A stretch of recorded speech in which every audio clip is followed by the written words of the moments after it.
बेटा आज हम 2016 का जो है FDIC फेडरल बोर्ड जो है उसका हम क्वेश्चन सॉल्व करेंगे। तो काफ़ी जो क्वेश्चन है वो रिपीट हो रहे हैं। इफ़ ए इक्वल टू, अभी आपके पास एक मैट्रिक्स है, इसका आपने डिटर्मिनेंट फाइंड करना है और एक्स आपके पास एक अननोन है, उसकी आपने वैल्यू फाइंड करनी है। तो 2x मल्टीप्लाई बाय -3 इंटू 6 18, तो 2x माइनस 18 इक्वल टू 0। इसको हम इधर सॉल्व कर लेते हैं, ये ऑलरेडी हमने सॉल्व किया भी हुआ है। ठीक है, 2x माइनस 18 इक्वल टू 0। तो x की वैल्यू आपके पास क्या हो जाएगी, 9। तो इसका करेक्ट ऑप्शन क्या होगा, C. 4 power 2/3 with radical sign is, तो इसको आपने रेडिकल साइन में लिखना है। तो इसके लिए आप क्या करेंगे बेटा, 4 पावर 2/3। ठीक है, तो 4 का स्क्वायर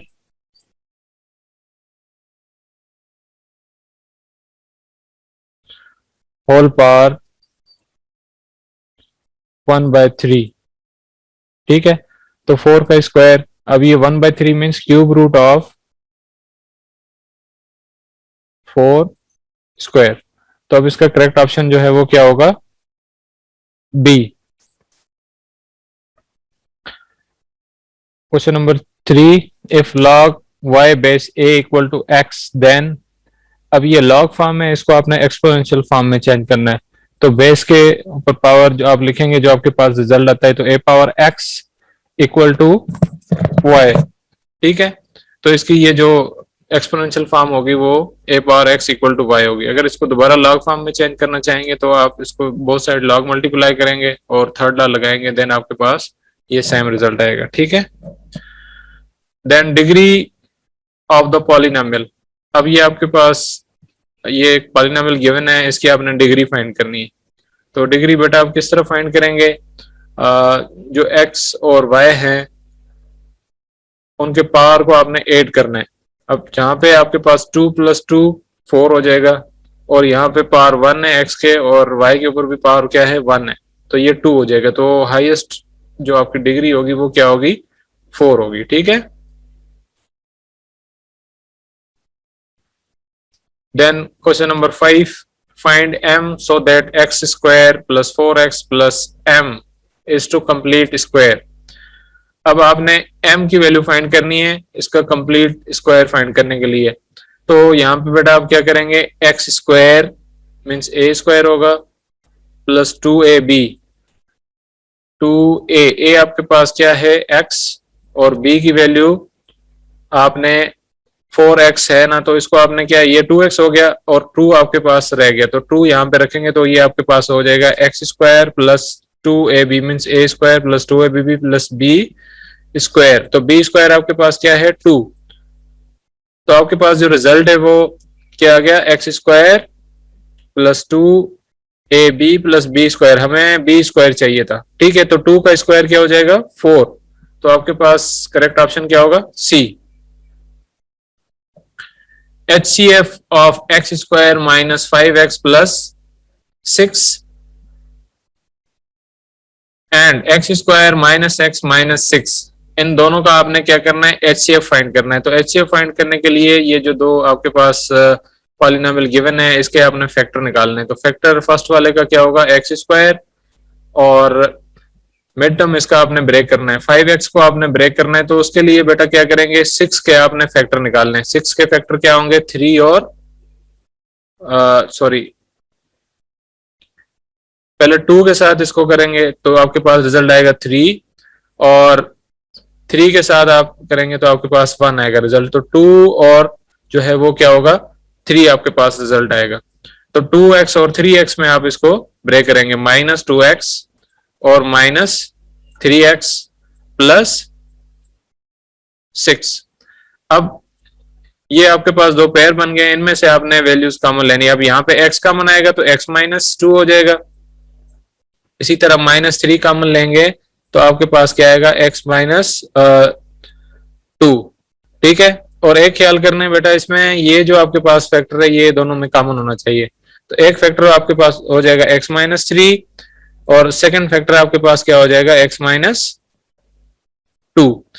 इसी तरह आपने ये सेकंड वाले के भी फैक्टर निकालना है। अब इसमें -6 है और मिड टर्म है -x, तो -6 को आप किस तरह ब्रेक करेंगे, -3x और -2x में ब्रेक करेंगे। ठीक है, तो आपके पास x स्क्वायर -3x -2x -6, ठीक है, ये +2x है। अब इनको आप ऐड करेंगे तो आपके पास -x आएगा, मल्टीप्लाई करेंगे तो -6x² आएगा। ठीक है, तो अब x कॉमन लेंगे तो आपके पास रिजल्ट क्या आएगा, x -3, और +2 कॉमन लेंगे तो आपके पास रिजल्ट क्या आएगा, x -3। तो x -3 और x प्लस जो है 2, ये इसके क्या है, फैक्टर है।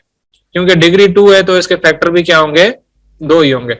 अब बेटा इन दोनों में से जो कॉमन है वो क्या है, x -3 और x -3 जो है आपके पास कॉमन है। ठीक है, तो HCF का फॉर्मूला ये है कि दोनों में से आपकी जो वैल्यू कॉमन होगी वो आपका क्या होगा, HCF होगा। और LCM में product of common factor into non common factor. ठीक है, तो ये हमें HCF पूछ रहा है, तो इसका HCF क्या होगा, x -3, तो इसका करेक्ट ऑप्शन क्या होगा, A। उसके बाद है LCM, a² + b² और a⁴ - b⁴।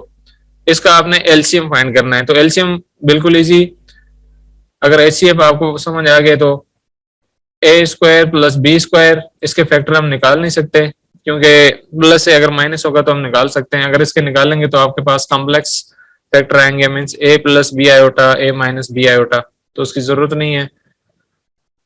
और x a⁴ और b⁴, a⁴ का क्या होगा, a² + b² और a² - b²।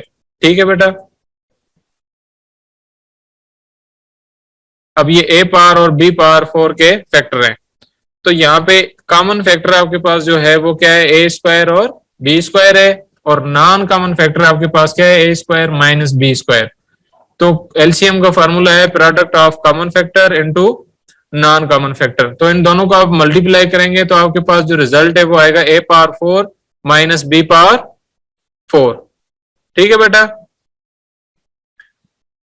Then question number 8, if x is no larger than 10, then means x no larger than 10 means not greater than or equal to 10। तो x not greater than or equal to 10 है, तो इसका मतलब a आपके पास जो है वो नहीं होगा, और x greater than 10 भी नहीं है, और x less than भी 10 नहीं है। तो इसका मतलब है आपका जो रिजल्ट, करेक्ट रिजल्ट है वो क्या है, x less than or equal to 10। इसमें less than or equal to वाला साइन लाजमी आएगा। ठीक है, तो इसका करेक्ट ऑप्शन क्या होगा, बी। उसके बाद बेटा आपका है क्वेश्चन नंबर 9। अब ये है क्वाड्रेंट, -3 और -3 लाइज इन क्वाड्रेंट 1 2 3 4। जो टोटल क्वाड्रेंट है वो कितने हैं, 4। ठीक है, उसमें ये जो है फर्स्ट क्वाड्रेंट है, ये इसमें दोनों वैल्यूज आपकी प्लस होती हैं, और थर्ड जो क्वाड्रेंट है इसमें दोनों ये जो अपोजिट वैल्यूज है ना, ठीक है, ये दोनों पॉजिटिव होती हैं और ये दोनों क्या होती हैं, आपकी नेगेटिव होती हैं। तो अब ये दोनों वैल्यूज आपकी क्या हैं, नेगेटिव हैं। ये आपका एक्स एक्सिस है और ये आपका क्या है, वाई एक्सिस। तो यहाँ पे आपके पास एक्स और ये वैल्यू हो जाएगी, और यहाँ पे प्लस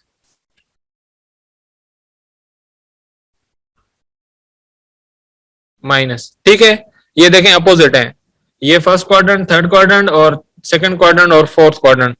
सेकंड क्वाड्रेंट में माइनस और प्लस है, इसमें और प्लस और माइनस है।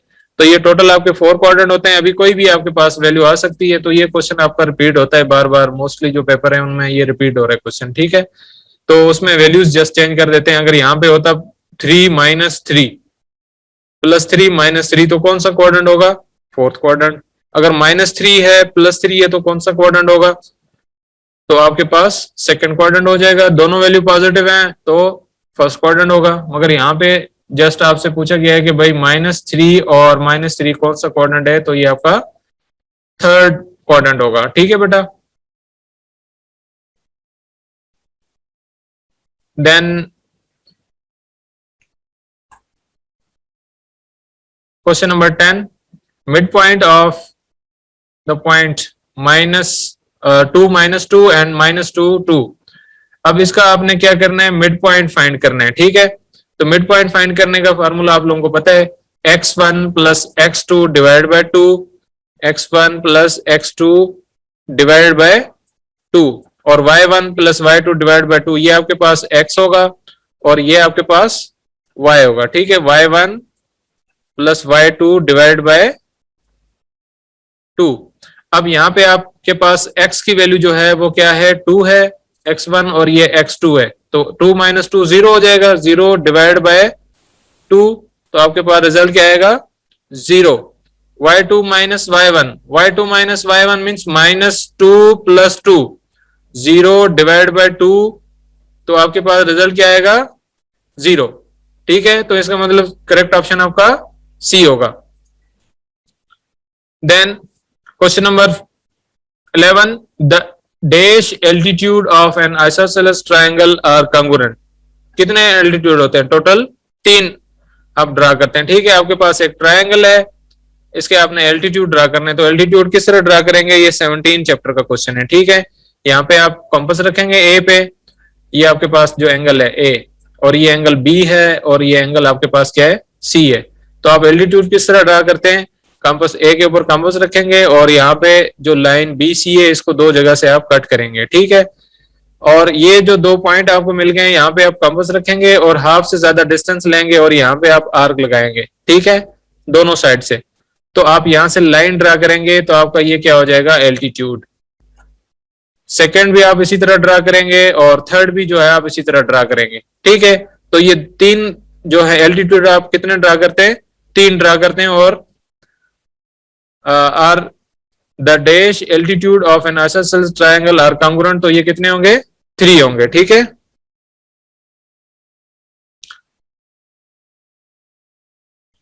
उसके बाद है distance between the points -1, 3 and -3, -2।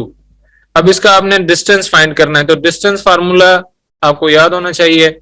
ये भी क्वेश्चन आपका मोस्टली रिपीट हो रहा है, x2 माइनस x1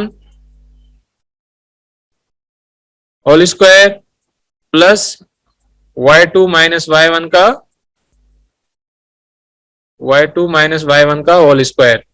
अब यहाँ पे आपके पास जो रिजल्ट है x2 माइनस x1, x2 आपके पास क्या है, 3 है, और x1 आपके पास जो है वो क्या है, -1 है, तो माइनस ये माइनस फार्मूला वाली उसको प्लस कर देगी, तो 4 का स्क्वायर हो जाएगा। और इसी तरह y2 माइनस y1, -2 -3 -5 हो जाएगा, -5 का स्क्वायर। अब इसको आप सिंप्लीफाई करेंगे तो आपके पास रिजल्ट क्या आएगा, 4 का स्क्वायर 16 और -5 का स्क्वायर क्या हो जाएगा, 25। अब यहाँ पे -25 क्यों नहीं है, क्यों आएगा, क्योंकि यहाँ पे माइनस है और पावर जो है आपका इवन है। अगर पावर आपके पास इवन आ जाए तो आप क्या करेंगे, जो वैल्यू नेगेटिव है वो आपकी पॉजिटिव हो जाएगी। ठीक है, तो ये आपके पास रिजल्ट 25 आएगा। अगर यहाँ पे क्यूब होता तो रिजल्ट आपके पास नेगेटिव आ जाता। ठीक है, ये भी आपको पता होना चाहिए। तो ये आपके पास रिजल्ट क्या आएगा, 41। ठीक है बेटा। देन क्वेश्चन नंबर 13, ये आपके पास मैट्रिक्स है एक, और इसके सारे एलिमेंट जो हैं वो 0 है, तो इसको हम क्या कहते हैं, नल मैट्रिक्स और 0 मैट्रिक्स। ठीक है। Question number 15, if 2 medians of triangle are congruent then triangle will be. अगर 2 मीडियन ट्रायंगल के आपस में क्या है, कांग्रुएंट है। किस तरह बेटा, देखें, ये आपके पास एक ट्रायंगल है, ठीक है। अब इसके आप मीडियन ड्रा करेंगे, तो एक मीडियन ये हो गया और एक ये 2 मीडियन है। अब इन दोनों की लेंथ आपस में क्या होती है, इक्वल होती है, और इसकी जो लेंथ है वो डिफरेंट होती है इन दोनों से। तो जो ट्रायंगल जिसकी दो साइडें इक्वल हो तो उसको हम क्या कहते हैं, आइसोसेलेस ट्रायंगल। ठीक है, तो इसका करेक्ट ऑप्शन क्या होगा, ए। तो आई होप आप लोगों को बेटा ये क्वेश्चन समझ में आ गया होगा, कोई भी इसमें इशू नहीं होगा। ठीक है।